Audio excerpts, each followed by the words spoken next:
राज्यकर्त्यांनी या सरकारने या समाजाला न्याय द्यावा आणि एसटी आरक्षणाचा प्रश्न निकालीत काढावा एवढीच या आंदोलनाच्या माध्यमातून सकल महाराष्ट्रातील धनगर समाजाची मागणी आहे आणि त्या अनुषंगाने जत तालुका सकल धनगर समाजाच्या वतीनं हे आंदोलन होत आहे। ना नेता ना पक्ष, एकच लक्ष धनगर आरक्षण या ब्रीद वाक्याखाली महाराष्ट्रातलं सर्व ठिकाणी आंदोलन चालू आहे। त्याच धर्तीवरती हे आंदोलन चालू आहे आणि आमच्या न्याय मागण्या आम्ही आता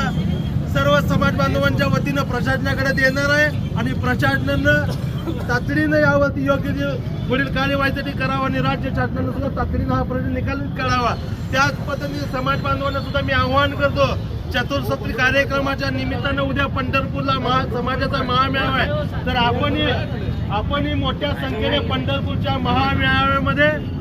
उपस्थित राहावे आणि आपली धनगर समाजाची एकजूट मल्हार शक्ती या सरकारला दाखवून देण्यासाठी आपण मोठ्या संख्येने